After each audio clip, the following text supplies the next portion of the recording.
Last Tuesday, Nvidia, Intel and AMD held their highly anticipated CES keynotes. You couldn't miss it. Each keynote had a different focus in its own way, and at least in my opinion, they all fell short of what a lot of us expected or hoped for. Still, we got a handful of new announcements, and there might even be more information hidden when we look at what was not announced. In this video, we will take a look at each keynote and not only discuss the new hardware, but go a step further and try to explain why these new products turned out the way they did and why some of the rumors turned out to be wrong. This is going to be a long video. I leave timestamps down in the video below so you can skip to the parts you're most interested in. Without further ado, let's get into the gist of it. Nvidia's first. The 48-minute keynote promised a lot, but in the end only a fraction of the time was spent talking about actual hardware. There was a lot of talk about GeForce Now. I guess with the GPU prices this high, Nvidia thinks they can push their cloud gaming service on those who can't afford to buy new GPUs. But when it came to actual hardware, all Nvidia gave us was two announcements and a teaser. The first announcement was the desktop RTX 3050, Nvidia's new entry-level GPU, which finally got the Ampere upgrade. It offers 2560 CUDA cores at up to 1.78 GHz and 8 GB of GT36 memory on a 128-bit interface with a 130-watt TDP. It's a full Ampere GPU, so it supports the latest APIs including RTX and DLSS. MSRP is $249 and the launch is quite soon on January 27th. We still have to wait for independent benchmarks, and Nvidia showed some comparisons with a 1050 Ti and a 1650, but these are old cards, especially when you compare them with RTX and DLSS enabled. Yeah, they actually did it and showed 0 FPS for the older cards, who simply don't support it. We all know those cards will sell for well above $249, especially since there won't be any Founders Editions card you can buy directly from Nvidia. If you could get one of those for MSRP, it might actually be a pretty decent deal, but for now all we can do is to wait for reviews and actual street pricing.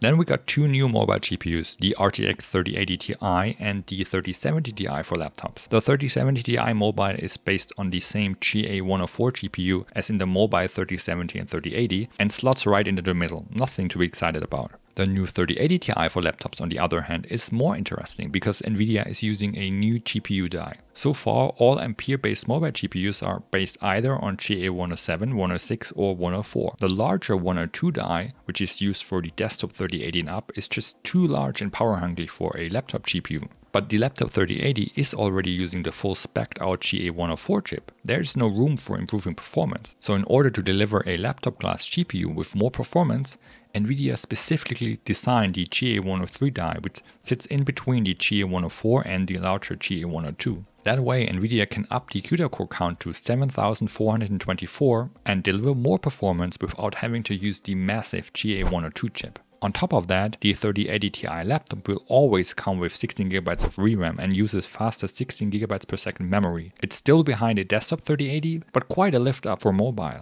It's really interesting to see that Nvidia is designing such a large chip specifically for mobile. It shows that they are expecting heavy opposition from AMD's new mobile GPUs. Hopefully we will get information about die size and transistor count for GA103 in the future. After the mobile GPUs, most of us were expecting news on the rumored Ampere-based supercards, and then Nvidia pulled this. But there's one more thing. The RTX 3090 Ti, a monster GPU, 40 shader teraflops, 78 RT teraflops, 320 tensor teraflops, 24 gigabytes of 21 gigabit per second G6X memory, the fastest ever. The RTX 3090 Ti, our next BFG PU. Tune in later this month for more details. First, they tease us with the one more thing line and then just throw us back into the cold water. No actual announcement, no super cards, just a 5-second teaser for the 3090 Ti. But when you think about it, it does make sense. You have to ask yourself why companies refresh their products. There has to be an intention behind it. Back in 2019, when Nvidia released their Turing-based supercards, they were responding to AMD releasing their first-gen RDNA Navi GPUs. The RX 5000 series was better than expected, so Nvidia released a counter to it. The supercards not only offered better specs, but also better value overall. When I talked about the Ampere Super rumors, my overall opinion was that none of these speculated cards made any sense to me. Nvidia is already selling everything they can produce. They don't need to respond to new AMD cards in the desktop. And where AMD is releasing new cards, namely in the laptop space, Nvidia is responding with new SKUs and even a new chip. A 16GB 3070 Ti would be a nice card, but Nvidia rather uses the ReRAM to sell two 8GB 3070s. There's simply no reason for Nvidia to refresh their lineup at the moment. The 3090 Ti isn't a refresh, it's just another higher bin card on top to increase Nvidia's margin and keep them firmly ahead in benchmarks. Nvidia clearly hates that the RX 6900 XT tops the charts at 1080p and even 1440p in a lot of benchmarks. This hasn't happened in a long time, and that's why they released this card. We should get some more info on the 3090 Ti next month, so the wait won't be long, but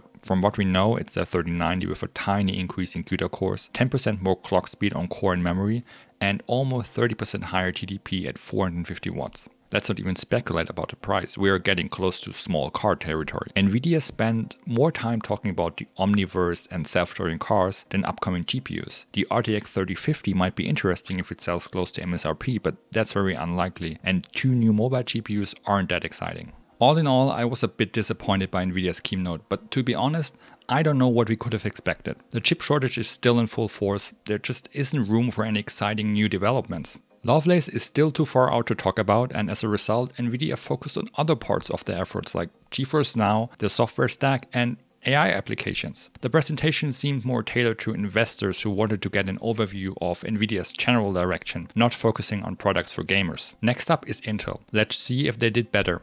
Following Nvidia's game plan, the last part of Intel's keynote was entirely focused on their Mobileye division, Intel's self-driving startup. I'm actually pretty interested in AI and self-driving cars, but it doesn't scratch my GPU and CPU itch. Intel also only had two real announcements, a new Core i9-12900KS and their mobile Alder Lake-H lineup. If you watched the keynote, it reminded me a lot of those tailor shopping channels on TV, with some hyped up guy trying to sell me all these different laptops. I don't know who at Intel plans these presentations, but they definitely need to switch things up. At least the mobile Alder Lake chips offer a decent increase in performance and efficiency over Intel's 11th gen, as laptops really bring out the strength in Alder Lake's hybrid design. Alder Lake-H offers a maximum of 6 P-cores, but the same 8 E-cores as in their desktop counterparts, which makes sense since the E-cores are especially handy for low power mobile use and the 6 P-cores offer plenty of power. Intel even claims they beat the Apple M1 Max, but I need to see independent reviews to believe that. Oh, and PCI Express 5.0 won't be supported on mobile. The announcement of the i9-12900KS was a surprise to me, but not a really exciting one. The 12900K is already plenty fast, and upping the boost clock even more doesn't help efficiency. I think this is Intel's way of trying to keep their gaming crown against AMD's upcoming Zen3D. More on that in just a minute. Kinda reminds me of the 3090 Ti. Both Intel and Nvidia are blowing up their TDPs to counter AMD. Something that got me interested though was the absence of Intel's new Arc GPUs. Just a few weeks ago, Intel was claiming to release their new Arc Alchemist chips in Q1 of 2022. In their keynote at CES, they just briefly talked about the mobile parts and didn't even bother discussing any desktop releases. To make matters even worse, one day after the keynote, Intel deleted every mention of a Q1 desktop release from their website. Now it's only stating coming 2022. It's not looking good, I have to be honest. Intel's Arc GPUs were my #1 CES hype, and now it looks like we won't even see any desktop release in Q1, only some mobile parts for OEMs. I don't understand how Intel could start hyping their Arc GPUs so confidently for a Q1 release just weeks ago, only to completely exit at CES. Maybe the delay of AMD's Vega GPUs back in the day wasn't really AMD's fault, but more to blame on Raja Koduri and his hype timeline. If you remember, back then he was chief of the Radeon technology group, first hyped up Vega to be a Nvidia killer, and then it got delayed by a lot. He later switched to Intel, and now he's in charge of their Arc GPUs. Let's hope Arc won't be another Vega. So all Intel gave us was a slightly higher clock 12900K, the Alder Lake-H Mobile lineup, and delays for the Arc desktop GPUs to an unknown date, which to me indicates that Intel's GPU division still has some problems to iron out, or that the TSMC 6nm output isn't where Intel wanted it to be. There's only one company left to redeem CES, of course I'm talking about AMD. Looking at the actual products announcements, AMD did give us a lot more. We got a refreshed Radeon 6000M mobile GPU lineup, new 6000S class mobile GPUs for ultra-thin laptop, a RX 6500 XT desktop GPU, Rembrandt based mobile APUs, Zen3D based Ryzen 7 5800X3D, and a first teaser for Zen4 and AM5. Let's take a closer look. What struck me the most when AMD talked about their new mobile GPU lineup was the amount of different product SKUs they offered. You can really see AMD's growth as a company over the past couple of years when you look at their product stack. Just a few years back, AMD would only release a handful of different SKUs, whether it's CPUs or GPUs. Intel always had like 30 different CPUs on sale: K, non-K, F, KF, T, and whatnot. Same with Nvidia, offering a lot of different tiers and different versions within each tier, like their Max-Q line and so on. Segregating new products takes time and costs money. AMD was short in both for the last decade, but in 2022 AMD has the required manpower to offer a lot of different products. So far, the entire RX 6000 mobile lineup consisted of only 3 GPUs, the Radeon RX 6800M, 6700M, and 6600M. AMD just added 5 additional M cards on top: the 6850M XT, 6650M, and 6650M XT, and new entry-level GPUs 6500 and 6300M. The last two are based on AMD's new Navi 24 die, which is produced in TSMC's N6 process node, and thus the first 6nm GPU. This GPU should be really tiny in die size and offer great performance per watt. But that's not all. AMD also introduced their RX 6000S base lineup with a 6800S, 6700S, and 6600S. The S stands for Slim, and those GPUs are specifically designed for premium slim gaming laptops. That's a product tier that AMD hasn't offered in the past, and so far the premium slim laptops only went with Nvidia. But now AMD not only has the confidence as a company, but also offers competitive products. I know most of you are probably more interested in Rembrandt, Zen3D, and Zen4, and we will get to them in just a minute, but AMD releasing such a huge product stack of mobile GPUs, targeting different laptop classes with multiple SKUs each, is a big deal. AMD isn't just playing second fiddle anymore, they are competing for the #1 spot. It's easy to miss when you just look at the hardware and its specs, but it says a lot about AMD's rise. While we are still on the topic of GPUs, let's talk about the RX 6500 XT. It's AMD's new entry GPU for the desktop at a MSRP of $199, just where the RX 480 launched in 2016. It's using the same 6nm Navi 24 GPU as the new 6500 and 6300M mobile cards, so it's a mobile GPU brought to desktop. And you can see it in the specs too. Only 16 compute units, 4GB of GDDR6 on a 64-bit memory interface with 60MB of infinity cache. AMD compared it to the RX 570, which it did beat. I guess it will perform slightly above a RX 580, but at a much lower power draw. Some people noted the lack of AV1 decode and encode in general, but it is most likely due to it being a mobile GPU first. Today, all laptops have a CPU with integrated graphics that already handles all your D and encode needs, so there's no need for it on a mobile GPU. This sucks in the desktop space, but aside from the AV1, it does support all of the modern codes for decode, so it's not as bad as it seems. My main issue with this card is the limited VRAM. Only 4GB are just not enough in 2022. Yes, if you're playing mainstream or esport titles, it should work, but even at 1080p, most AAA titles use more than 4GB of VRAM. And to make matters even worse, the PCI Express lanes are limited to 4x. It is PCI Express 4.0, and that would be okay, but if you're using this card in a PCI Express 3.0 system, which a lot of systems, including mine, are, then you're using only 4 PCI Express 3.0 lanes, which will make any VRAM issues even worse. It is pretty obvious to me that it wasn't really planned as a desktop GPU, but in this market, AMD can sell anything, and for casual gaming, it's an okay choice, if you have a PCI Express 4.0 system and can get it for around MSRP, which we all know you want. One positive thing though, with only 4GB of VRAM, this card can be used to mine Ethereum, so you might actually be able to get one. But enough with GPUs, let's talk about Rembrandt. It's finally here and it does look every bit as exciting.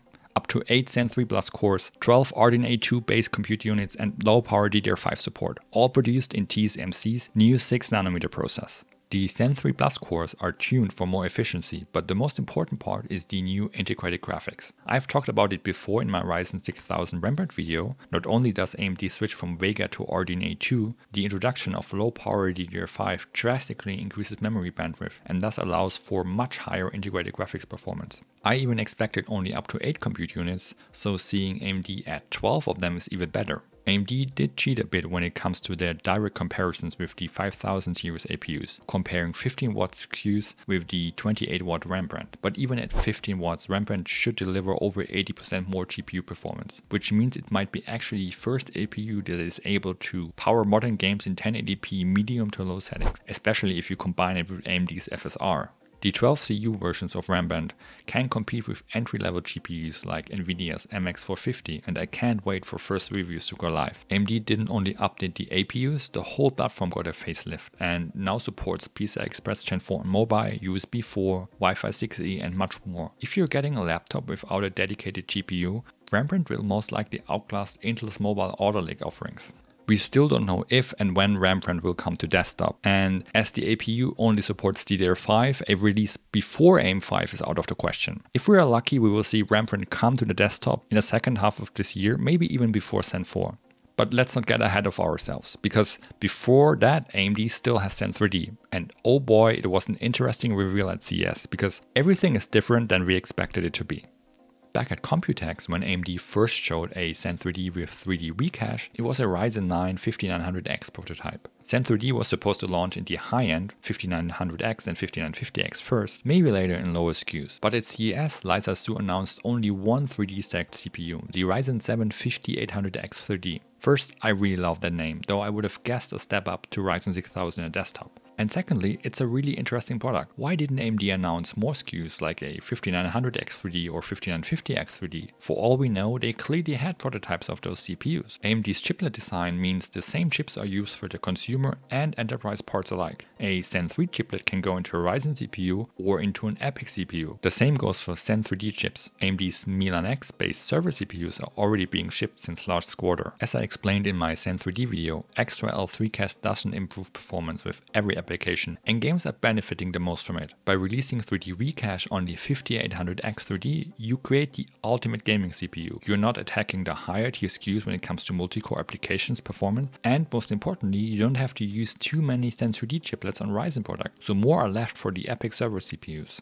I also want to note that the 5800X 3D has slightly lower clock speeds compared to the non-3D stacked 5800X, most likely to accommodate the power consumption of the extra L3 cache and to alleviate any possible heat issues. The 5800X is already the hottest of the Zen 3 chips, since it concentrates a 105 watt TDP on a single chiplet, while the 5600X just had a 65 watt TDP and the 5900 and 5950X spread it across two chiplets. The extra chiplet on top doesn't help with cooling, so AMD had to lower clock speeds in order to keep power consumption and heat generation in check. During the keynote, Lisa Su stated the following. The Ryzen 7 5800X3D is our first Ryzen processor with 3D V-cache technology.